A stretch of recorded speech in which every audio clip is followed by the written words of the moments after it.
guys, it's Julia. Welcome back to my channel. So today's video is going to be a short little one, but I have been really loving the kind of model makeup trend that's been going around right now. But the kind of trend that's been going around are these really beautiful, like fresh skin focused makeup looks. Very dewy and glowy on the face, but minimal on the eyes, really just natural looking model makeup, and I think it's beautiful. It's also extremely low effort, so I've been loving this trend a lot. And it's not even really a trend, it's basically just what pro makeup artists have been doing on their clients for a long time, and now everyone's realized, wow, that looks beautiful. I attended a virtual Colourpop brand event that Patrick Cha hosted, and he did a masterclass doing one of his very famous, like, skin-focused, very fresh looks, and I thought it was beautiful. So with the tips in mind that he recommended, I've put together a bunch of products that I recommend for getting that really beautiful, fresh-faced, very glowy, dewy model look. So full details of this look should already be on Instagram. It's very simple. As you can probably see, I have a new display of roses in the background. I've had my little small thing of white roses in the back for a bit, but Rose Forever recently sent me a new arrangement with red roses this time, kind of as a late little birthday present, so huge thank you to them for that. But this is going to be in the background for a bunch of new videos now. I've had some questions about them. Basically, it's just preserved roses. These are supposed to last for, I think, upwards of a year. I got this arrangement in, I want to say, the end of the year, so I've had this for a while. This is going to still last for another year or so, so this is going to go in my room, and this is probably going to be the new background, unless you like this one, in which case I'll just keep it. By the way, this is not sponsored. I just figured there would probably be some new questions about the arrangement, so I wanted to clear up any questions I've gotten about the roses in general. She is very beautiful to me. Anyways, Dew Fairy. Today's model Dew Fairy of the day is Olivia Dolinsky. Thank you so much for having your notification bell on, and say hi to your boyfriend for me. I'm going to start off with skin and complexion, and I only have 4 products to recommend for this section. Patrick basically said you can really create a very dewy skin look with whatever foundation you want. It's just how you layer it on top. I personally prefer to go with a more dewy foundation in general, but of course if you have a formula that works for you, it really matters what you put underneath it and what you put on top of it to see how the finish is going to end up. The biggest key to getting that really beautiful, like, glass skin complexion look with your base products is to use as little product as possible. And that sounds kind of counterintuitive because you really, of course, you want your face to look flawless, but a really heavy layer foundation does not jive well with this kind of makeup look. The Glossier Future Dew is by far my favorite kind of dewy primer slash base starter to use. If my skin is in a really good place, I'll pretty much just use this and then do spot concealing wherever, and that's my base. Otherwise, this is really beautiful underneath foundations, but this really is a multi-purpose product, and I feel like it will work in other steps of this routine. But Future Dew, I think, is one of my favorite products to getting this look. I won't talk too much about this because I've talked about this in like 6 videos recently, so I'll shut up. But the Charlotte Tilbury Hollywood Flawless Filter is one of my favorite complexion products. This has just enough coverage to it, just a tiny bit of tint to really, like, blur out any discoloration, but it also still looks like my skin and gives you this really beautiful, youthful, radiant effect. So I love this one as a base product as well as a highlighter product. And then if you do need coverage, I would recommend going in with your foundation of choice. No matter the finish, you can still get things to look dewy later on. Going in with small amounts of foundation wherever you need it. Don't use an entire, like, layer of foundation all over your face. Just try and even out your skin tone and use something that's going to be very close to your natural skin tone. When it comes to concealing, Patrick uses this technique. I believe Robert Welsh uses this as well, and then I've been using it recently. But basically, only concealing right here on the inner tear duct, and then right out here gives you this really beautiful lifted look. My favorite product for this is using the Glossier Stretch Concealer. I used it this morning on my under eyes, and I don't sleep well.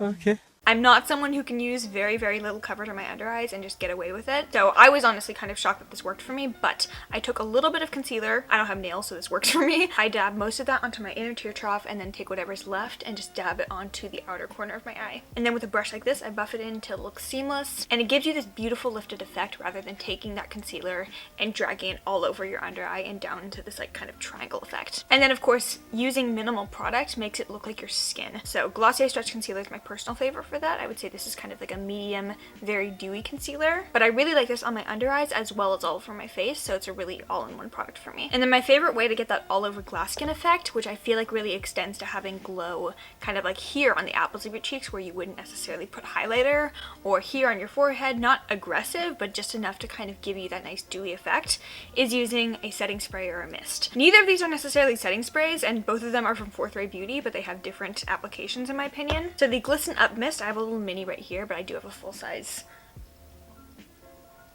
somewhere. This is extremely radiant, but it isn't an oil-based spray, so it doesn't have this kind of like slickness to it, whereas I feel like the Tatcha Luminous Dewy Skin Mist kind of has a similar look to this one, but throughout the day, because the Tatcha one is oil-based, if you do have oilier skin, it's just going to look greasy, whereas this one, because it's water-based, I feel like it's going to work for more people. So I would say this is extremely, extremely dewy, and the full-size bottle does have a better spray mist than this one, so definitely go for the full size. But if you're wanting something not extremely dewy, but still very nice and glowy, you can go for the Fourth Ray Beauty Do It Hyaluronic Hydrating Mist. This is technically a skincare product, but I don't use it as skincare. I just kind of use it in my makeup routine. This has a beautiful, very nice fine mist. Kind of smells like eucalyptus. This isn't like aggressive like the Glisten Up mist is, but it still gives you this really nice, beautiful luminous effect to your skin. I personally don't powder my face, but I think this is really beautiful for melting down any powders you have on your face as well, and just kind of restoring that nice skin-like finish to your face. So those are my main kind of complexion recommendations, but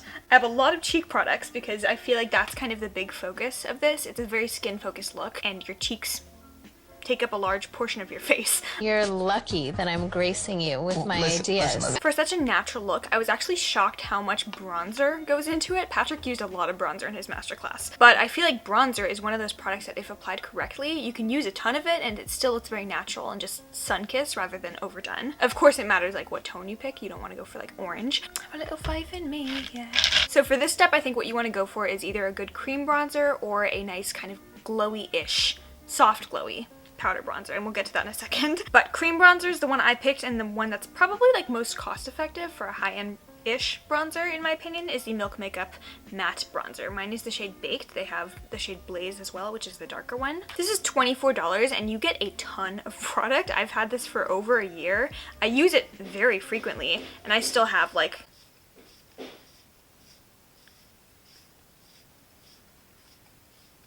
just keeps coming.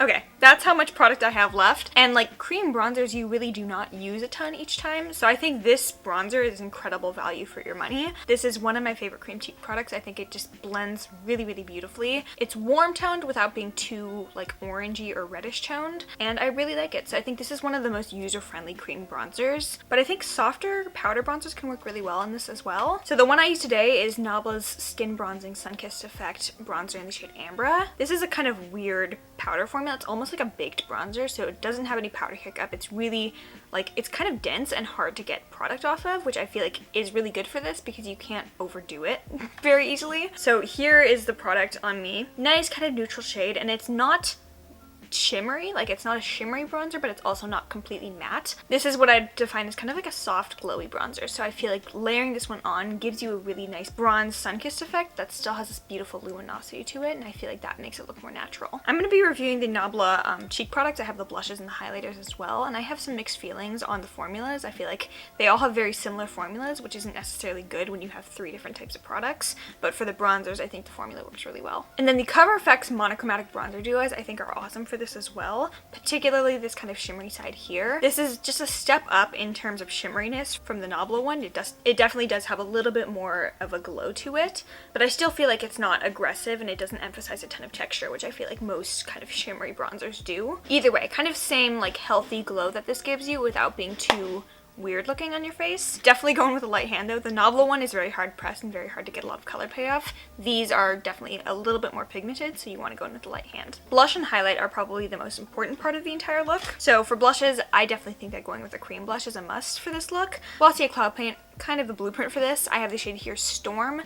Dusk is my other favorite shade. Let me get that. Dusk is kind of this more brown tone shade. They have a ton of different colors. Really just pick the kind of tone that you know looks good on you, but I think this formula is the best for getting this really nice look. For blush, application is going to depend on your face shape really. I have a more kind of heart-shaped face, so for me blush looks really good when it's kind of blended from here upwards into my cheekbone. I like to do blush in that area as well as just a tiny bit on my nose as well. So these are my favorite cream blushes, but something very similar is the Makeup Revolution Pro Blush and Lift liquid blush. I have the shade Harmony, and it's actually what I'm wearing on my cheeks right now. This is a really beautiful formula, plays really well actually with coverage products, so if you are wearing foundation with this look, I think this is really beautiful for that. The cloud paints are good with complexion products too, but I think that this is just very special and not a formula I was expecting from Makeup Revolution. So really great dupe. Not that much affordable. It's like $8 more affordable than these. And then my most recent obsession is the Tower 28 Beach Please Happy Hour. This of the three is probably the most luminous, but there's no shimmer in there, which I think is awesome. And it's just such a nice formula, really nicely with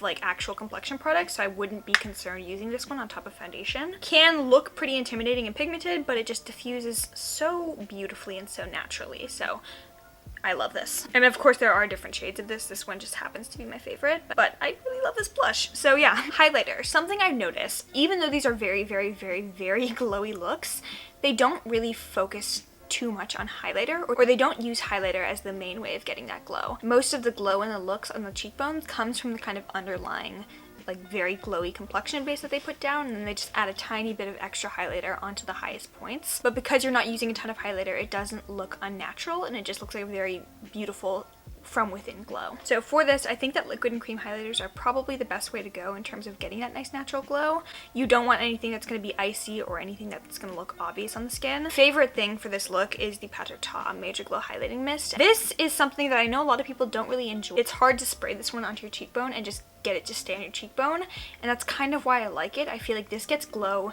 everywhere, and that's kind of the goal for me. I'm wearing this on my face today. Basically, I just like point it at my cheekbone and just spray in the general area around my orbital bone. It mostly stays on my cheekbone, but it diffuses this really beautiful, nice, natural, wet-looking glow across this entire area, and as a result, I feel like that achieves the look that I want. Other favorite, Glossy Niteshine. Niteshine Pale Pearl. This is beautiful. A little pretty blinding actually, so you don't really need to use a ton of this one, and I feel like just using the tiniest amount and then diffusing it out gives you this really beautiful natural reflection on your cheekbone without looking like you put obvious amounts of highlighter on. So these two are my favorites for this look, but of course if you're wanting like a powder highlighter for ease of application, I think the best way to go is the Colourpop Super Shocks. This is the Big Super Shock in the shade You're a Catch. I think this is absolutely stunning. It's a kind of cream to powder cheek product. Using a ton of this one is going to look pretty unnatural, but if you take the time to just use a tiny amount and then diffuse it out, it's not going to look quite as natural as one of the liquid ones would. Really the focus with applying these highlighters is just bringing out the extra glow where you already have it from the base products,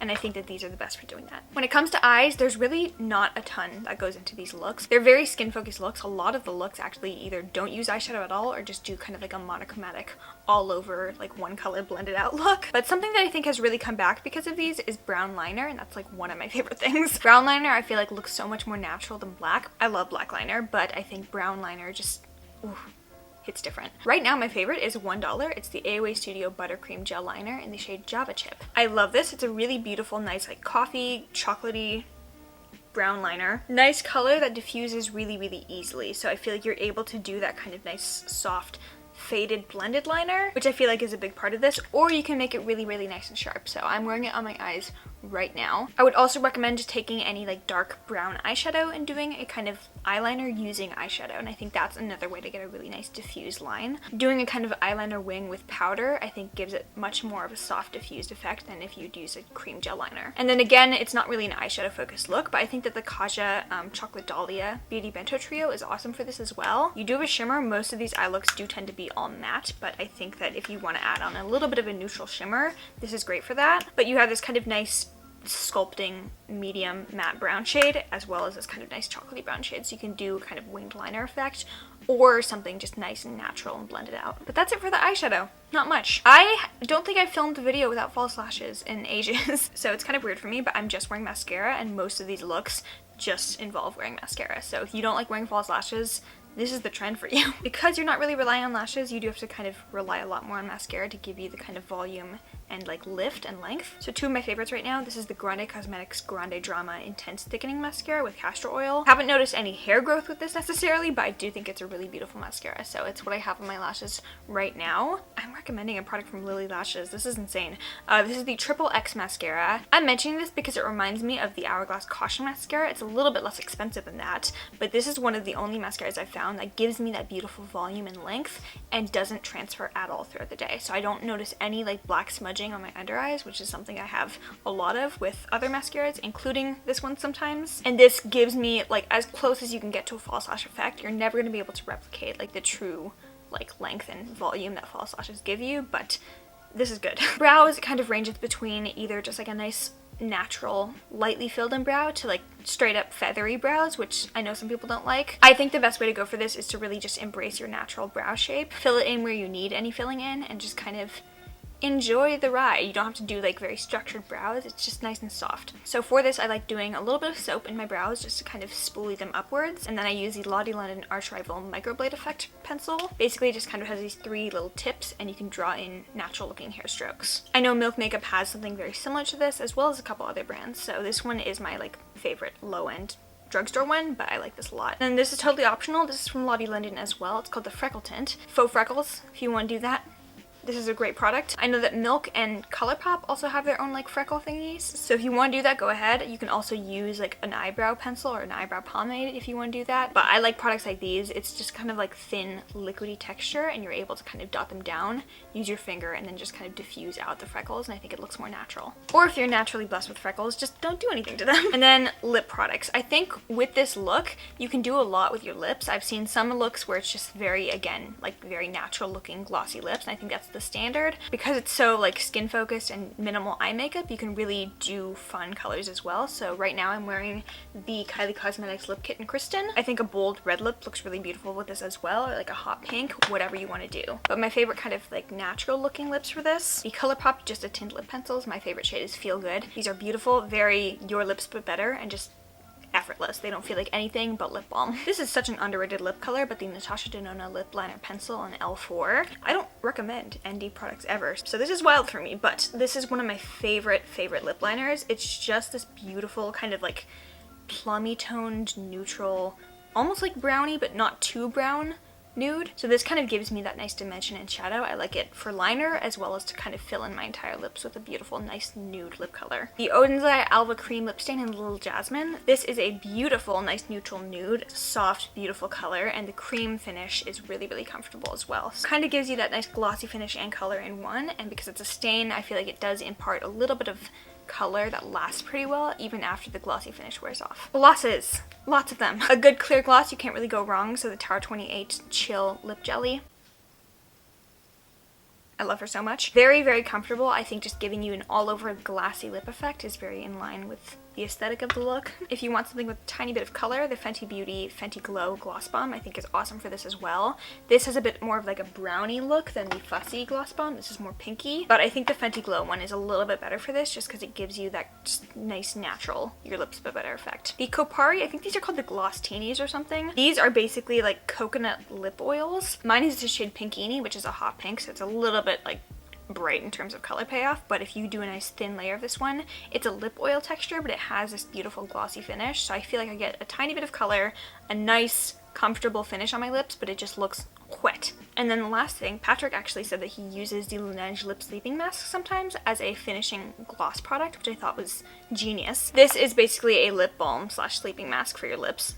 Obviously I have the vanilla one and the berry one is somewhere, but this is beautiful. It's a nice thick, just balmy, beautiful, hydrating texture, and I think this can give you a really beautiful, like, I don't know if you can see it, probably not, wet, hydrating finish to your lipstick. So I like applying this one over like the lip liner if I do that all over my lips, and it just gives me that nice hydrating after effect to what would be a pretty drying lip if I just did the lip liner. And that is it. Those are all my picks for achieving the kind of model, glossy, wet skin focused look. I love this trend. I love that it's kind of all about just embracing your natural features rather than like creating huge new brows or something. And even though I just recommended like 80 million products just now, it's a pretty low maintenance thing to do on a daily basis. So I hope this doesn't go anywhere anytime soon, but I hope you guys enjoyed this video. If you did, please give it a thumbs up.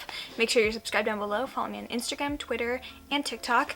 If you'd like to be the Dew Fairy of the day, go ahead and ring your notification bell, but please, I want to implement a change. I don't want the comment sections to necessarily be flooded with people just asking to be Dew Fairy. I like selecting people who just worked it into their natural comment. I don't want it to just be monopolizing the entire comment section, because I feel like since we've started doing the Dew Fairy, it's just kind of like monopolized the comment section, where I feel like there used to be a lot more like discussion. So yeah, work it in. And if you've already been selected as Dew Fairy, please don't try and be a Dew Fairy again. I want to make it equal opportunity for everybody. But if you made it to the very end of this video, I hope you have a great rest of your day. You get the bonus meme. Love you.